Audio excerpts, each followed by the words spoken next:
We actually talked about doing a Dynon certified stuff. Yeah. Oh, yeah. And but it would have ended up being like 25. It would have been the price of the plane. I know. It's the avionics can be as much as a plane these days. I know it. Mine, I think I paid $30 for mine. For this whole setup. For this. Wow. Yeah. That's great. And that's right here. That's 15. Radius. Yeah. Well, so what I did is he gave me a great deal. I had bought a 480, and he didn't like it to deal with. And so he said this 40 at price, it was like $11K. He goes because it was easier for him to integrate. And he did all my harnesses. Oh, nice. So you didn't have to know with harnesses. No, I still had enough of a hard time. I mean, wires weren't built, like the connectors weren't built, so I had to take the wire and to crimp on the little to build the connector itself. But that was basically hard enough for me. Right. I was like, okay. Yeah. I wish I was better at that stuff, but yeah, we're getting the guys next door from our hangar.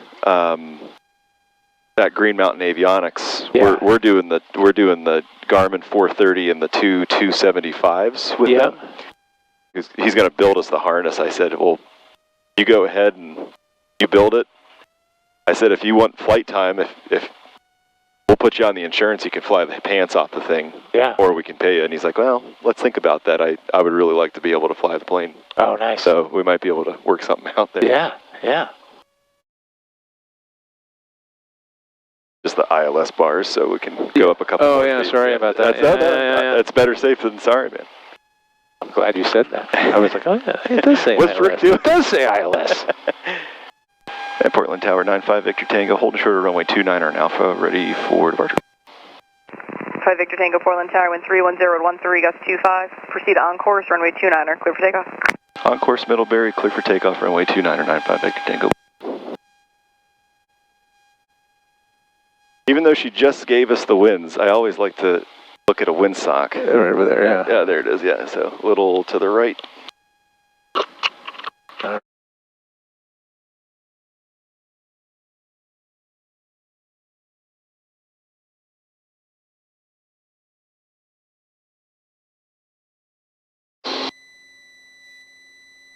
I remember last time at Burlington, I gave it full thing. I was like, holy, it's a lot of power. Yeah, I put it in nice and slow. It's I don't know, that's one of Mike Bush's things. The thing you can do the most to save it is just to put it in nice and easy. Nice and easy, man. I love that Mike Bush guy. Yeah. Mike Bush does some of those webinars on YouTube. Yeah. And he had one on operating over squared. Okay. And I've always been like, what was it called? The full you can operate over squared, but he had a very interesting over squared being what? What exactly? Having your RPM lower than your manifold pressure. Okay. 0808254. I'd be very curious to know what you think. Squawk 035. I guess I wouldn't have thought anything negative about it. I've noticed in this airplane, like I try different RPMs and my fastest still tends to be about 2400. Yeah. Doesn't seem to impact it. And you get like when you're leaned out at cruise and everything, you're pretty advisory frequency like 15. Oh, gallons per hour? Yeah. Oh no, it's like 11. Wow. 1160 in a 5 glide 540 serviceable. Yeah. Wait till we get up there. You see it. Ended up buying our 172 up in Greenville, Maine, which is there's Bangor. So Greenville's just that on the very tip of that yellow restricted area right there. Okay. Right on Moosehead Lake. Kind of in that area. That's Moosehead Lake. Yep. Oh, cool. Yeah, it was beautiful, man. Yeah, don't they have like a big fly-in in the fall or something? That's where it is. Yeah, okay. There's a DC-3 on amphib floats at that airport. Wow. It's pretty crazy to see. One of the guys at the airport, he like flew into the ground. Oh, shit. Yeah, he had like a float plane, and I forget the whole story.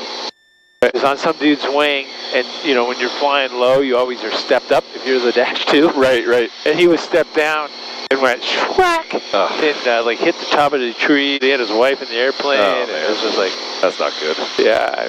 Float planes, I've only been in a couple, and they were fun. Yeah. It's definitely something I'm interested in, but then it's like, how would you practice it really unless you have access to a float plane to rent? Right. Or unless you owe one, and it's like, I don't know. 3907. I feel like it's something we would really like to do, but I think I'd like to be in a club that has one, you know? Right. Current wind 3. It's beautiful out there. It is so nice, man. 4,000 descending 1,000. I know, it's just like, oh, so what'd you guys do today? Oh, we went to Maine for lunch, you know? Tell by looking at their menu, like Eggs Benedict, or thing, because they had like 5 different versions. right. I was like, oh, I should have done that. But my fish sandwich was actually good. Yeah. I'd do it again. Every time I go to Maine, it's like, man, why don't you get lobster? But sometimes it's just, you don't feel like it, you know what I mean? Yeah. That's how Jamie and I were like, oh, we should have the lobster roll. We're like, neither one of us really like lobster rolls. Yeah, right. Especially when it's, $30 and it comes on a hot dog bun. Right. You know? Yeah. It's like, we're not our thing. We did go, if you guys, when you get to airplane flying, you guys want to do like a weekend away or even just a day, or we go to EASTPORT, Maine. Oh, yeah, been there. Oh, you have? Okay. I haven't flown, and we drove there. Okay. And we actually stayed the night at, they've got like a cool little hotel hostel. 3907. Kind of thing. Okay. And it used to be a cannery, like a sardine cannery. Oh, no kidding. Is it brown? Yep. Okay, yeah, I saw that. That's the one? Yeah. It still kind of smells like you can. Does it really? Yeah. Okay. But it was like $85 a night, and it was really clean. It was really nice. Okay. Yeah, and I really we went across into Canada because you can just cross that bridge. Okay. Oh, to the east. To the east. Yeah, where the Roosevelts used to. The Pink Campobello. Yeah. I don't know. It was very cool to see. Even if that's not your bag, it was still really very interesting to see. We went FDR, man. Yeah, where he found out he had polio right now. Oh, really? Yeah, pretty wild. Sorry to cut you off. And they have a place in New York too, right? His estate in New York. You can go visit that one. Yeah, too. what was that called on the Hudson River? We haven't done that one either. He's another one. Like if you study history or you read about him through history, he's another like his myth. He doesn't quite live up to his myth. Right. But but then you go, wait a minute, he's just a human being. We're all human beings. Right. He had his little things too, right? Yeah. We tend to deify humans, and it's like it's just an opportunity to get disappointed. Yeah, exactly. Right. That's a good way of putting it. Yeah. Who's the RV10 are you flying? I don't know. The keys were in it at the ramp, and so I figured, what the hell? Here you go. My good buddy Mike, he's based out of Franklin County, and he said, go buy me lunch. There you go. Nice day for it. Doesn't need to twist my arm. Except he did get the surf and turf, so now I think I'm going to get yelled at when I get home. Nice. Airfield down here in the southern part of the state. I want to say it's like just grass strips or something. They do gliders out of there. You ever thought about doing gliders? Oh, Mills? Yeah, that's the one. That's the one, yeah. Yeah, I thought about it. Have you ever been in there? I have never been in there. And apparently the runway is like, there's a grass strip that goes like this, and then there's a grass strip that goes like that. I've seen pictures, yeah.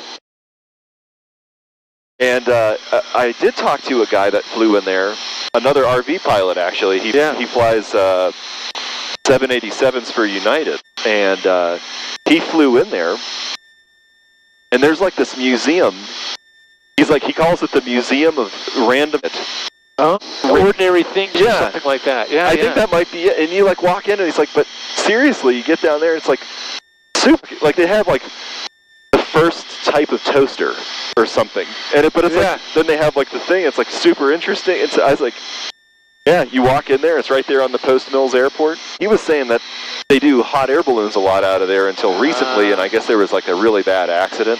Somebody like fell out. Oh no. Okay. Type of thing. Like not great. Maintain 1,000. Have you ever been in a balloon?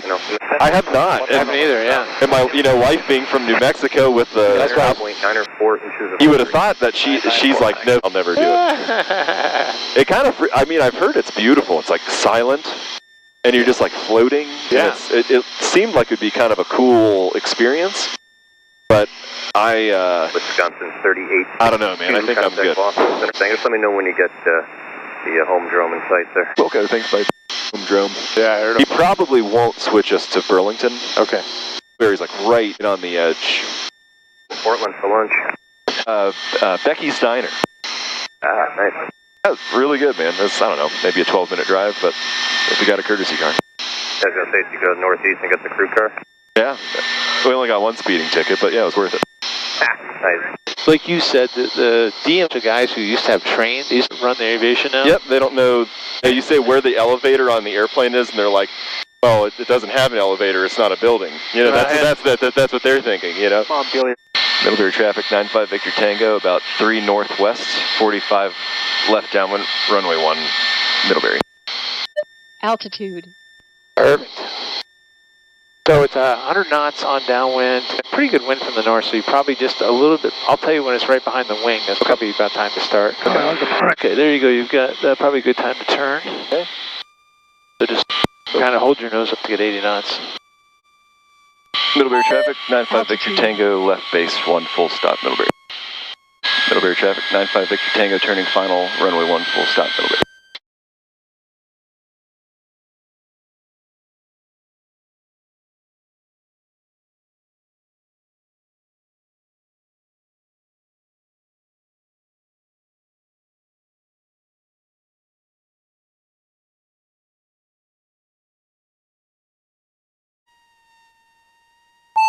Minimums. Anytime. Oh, nice. Hold it up. You got it. You got it. You got Angle, it. You got angle, it. push. Just trying Nice. to bleed off here. Yeah, that's good. Sorry about that, Mike. That's okay. That's all right. Little, That's all right. That's I good. Yeah. inflamed my hemorrhoids with that hard landing. Yeah, I know. Mine only come up when I'm stressed. Oh my God, Bernard, look at this thing. It shows us way off the runway. What the hell did you do, man? the hard landing. I'm blaming the hard landing. You got it. I got it, airplane.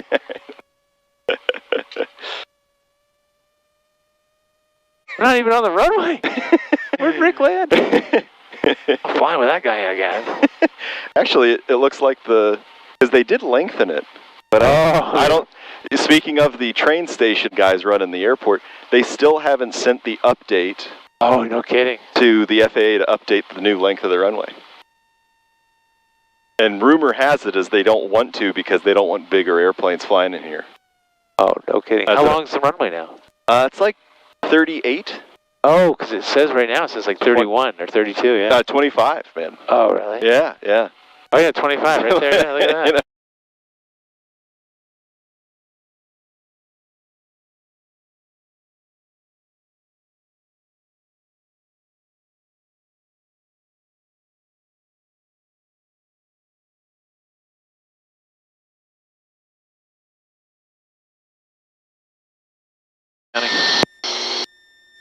RV5 Victor Tango, Roger, squawk 0233, proceed as requested. 0233, thanks. How many lobsters did you bring back from Portland? We didn't bring any, but Rick got to talk to one of your friends, I guess, who's a center controller, so he had a good time. So it's good, so it's good. It's well connected. Yes.